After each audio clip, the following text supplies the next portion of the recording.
The attributes of God, the books taught me that it says, a worthy concept of God is crucial because he is the cause behind all things and the only one who can give meaning to our existence. Let me read that again for the people in the back, for the people that's not listening, for the people that's not paying attention. A worthy concept of God is crucial because he is the cause. He is the cause behind all things and the only one who can give meaning to our existence. Yes, he is the only one that can give meaning to our existence. That's why I said God created you to worship him, praise him. No one else, nothing else, no idols, nobody, no celebrities, no shoes, no money, no anything. He created you to worship him. God gave us meaning. He is the cause behind all things. The good, the bad, and the ugly.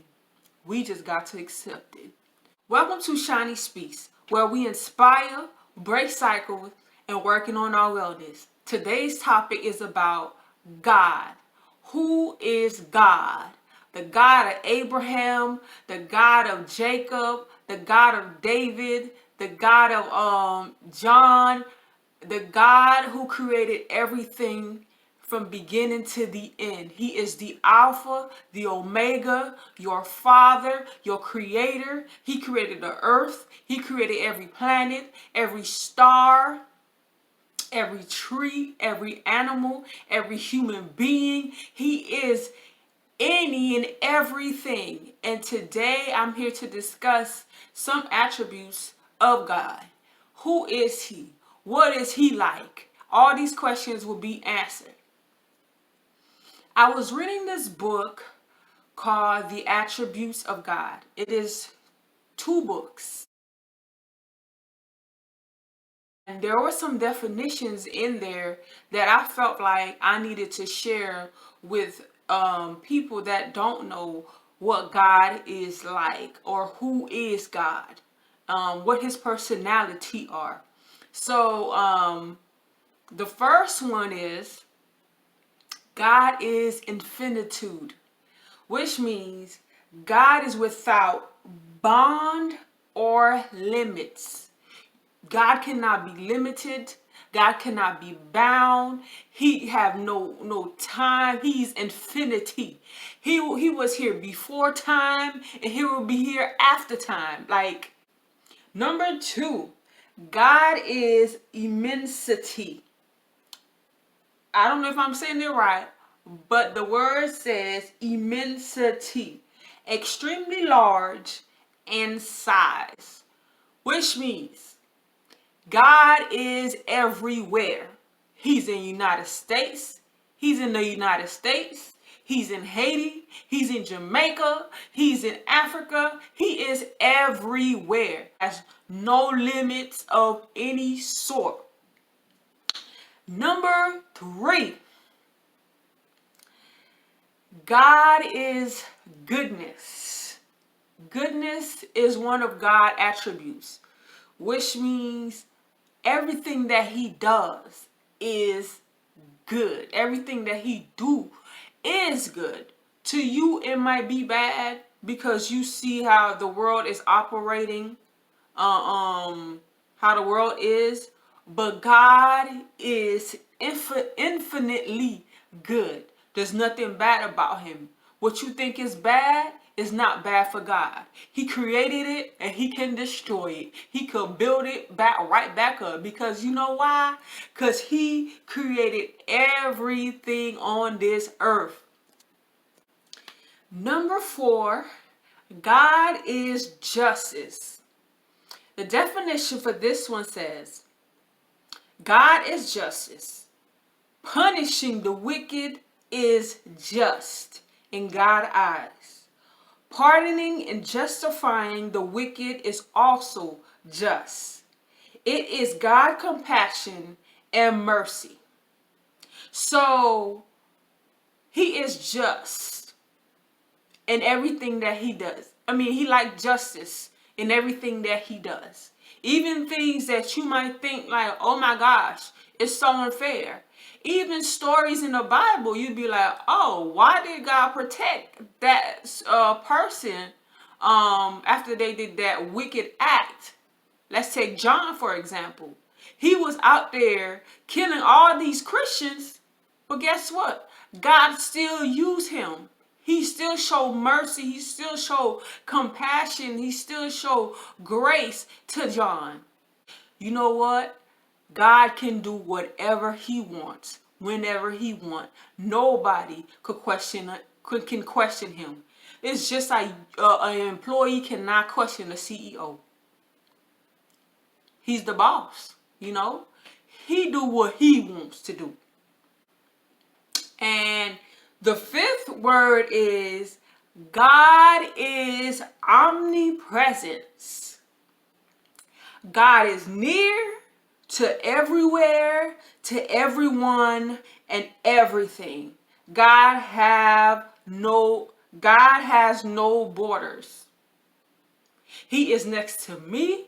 He is next to you. He was there with your great grandparents. He is still here. Like, he's everywhere. So God is omnipresence. Omnipresent. There's no better word to describe it. He is everywhere. So that is why when everybody pray, even if we're in different part of the world, God hear us because he is everywhere. He hear our prayer, he hear our cries, he hear our help. Please understand that God do whatever he wants. What you think is bad is not bad in God's eyes. What you think is good might not be good in God's eyes. He don't think like we think. He don't operate like we operate. So God is God, and he will always be God. Like, comment, subscribe. If I am saying it, wrong, immanence. The word immanence means God dwells in the universe, and yet the universe dwells in God. Take a second and think about that. God dwells in the universe, and yet the universe dwells in God. How is that possible? I don't know. That's the number 6 word. The number 7 word is he is mercy, merciful. God is infinitely merciful. Mercy means compassion or forgiveness shown towards someone who is within one's power to punish or harm. But God is mercy. He have mercy on a lot of folks that does wrong. The 8th word is God is grace, infinitely grace. Grace means courteous goodwill, which means God is infinitely goodwill. Everything that he does, everything you think is bad, is his goodwill, is his way. You know what I'm saying? You cannot tell the CEO what to do with his company. He created it. So God is infinitely grace, goodwill. God is infinitely holy, holiness, one perfect in goodness and righteousness, exalted or worthy of complete devotion. God cannot be in a place somewhere where it is not holy. Where you are not holy, it got to be holy. Like, let's take the church for example. For God to show up and show out, yeah, that church got to be pure. And if he got to show up for one, he gonna show up for one. So God is holy. You got to be holy.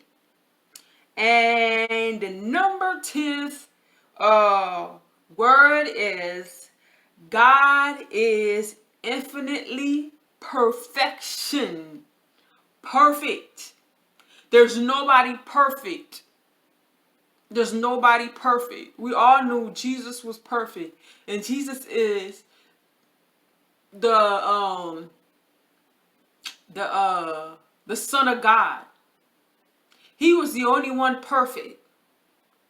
We know that. But God is infinitely perfect. Freedom from fault or defect, flawlessness, sanity, saintly, and maturity. God is perfect. There's nobody on this earth that's perfect. Everybody on this earth is a sinner. But God is perfect. The number 11 word is God is self-existence. Nobody created God. Nobody, no one can create God. No one can destroy God because he is self-existence. I have questions myself, but I don't think them questions will ever be answered because as for us, we came from somebody. But God is self-existence. Nobody created him. He did not come from no mother and father just like we are. We did. But he is self-existence. It's shocking for somebody to be self-existence. Just, I'm here. The 12th word is God is transcendence. Transcendent means to rise above external-ness, omnipotence. Number 13, God is immutability. Immutability. Not subject to change. That's very important because I remember when I read the Bible, I thought like the stories from the Old Testament to the New Testament, I thought God changed after Jesus. But it says here in immutability, not subject to change, which means God do not change. He is still the same. He is still gracious. He's still merciful. He's still loving. He's still good. He's still perfect. He is still all that, and he is the same God, and he will not change. You know how when somebody do you something and you change? Not God. He is still the same God. The 14th word is God is omniscience. Omniscience says God understands all data, knowledge, and facts, and wisdom. So when science is trying to prove that God don't exist, God created science. So God is omniscience. God understands all data, knowledge, facts, and wisdom. Who gave these scientists wisdom to be able to identify these certain things? God did, because he knows all of these things. He created them. You cannot tell a CEO how he made this, how he made that. Because He already know how he did it. So God is understanding all data, knowledge, facts, and wisdom. I think this is number 15.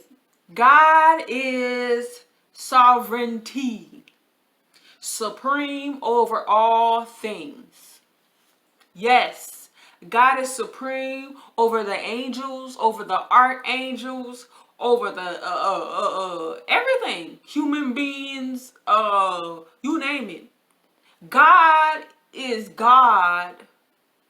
God is the God of all gods, the King of all kings, the Lord of all lords. There's nobody bigger, there's nobody stronger, there's nobody better than God.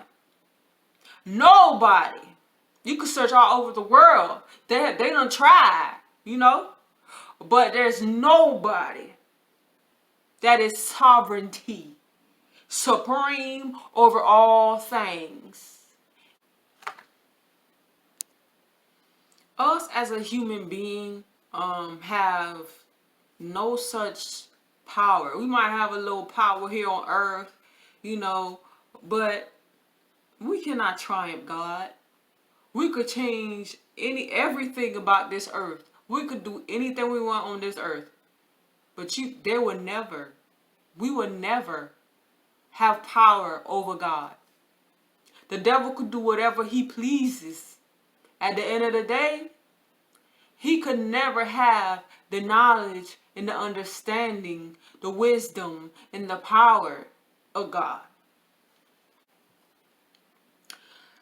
God is faithfulness. Constantly, God is love.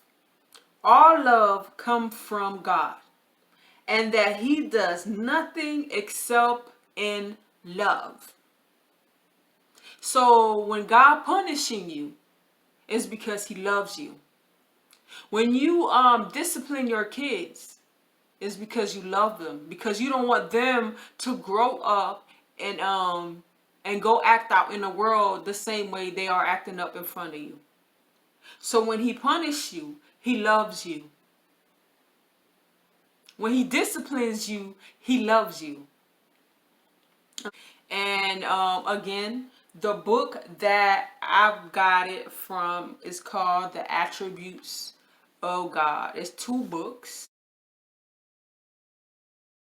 One of the most important things that I learned is that everything that's happening, God is still in control. The good, the bad, and the ugly, God is still in control. Everything that you think is bad is not bad to God. It's not bad at all. A lot of people be questioning why God allowing all these people to die. He don't send his angels to save us or something like that. We don't get to question God. We don't get to question him at all. He is the CEO, the supreme over all things. He knows what's good. He knows what he want to do, because he created them. If he want to kill it, just like he did with the flood in the Noah days, he gonna do it, because that's his house. Ain't nobody else's house. So he is supreme over all things. He controls everything. He knows everything. He knows the end result. He knows what's gonna happen. So God is infinite over all things. So stop questioning why God is allowing people to die when he's supposed to be a God of goodness. God is not all good to you. You know why? Because you're trying to put God in a category. He's not in the category. Like I said, God can do whatever he please. So yeah, like, comment, subscribe to my channel, because over here is on and popping. Bye.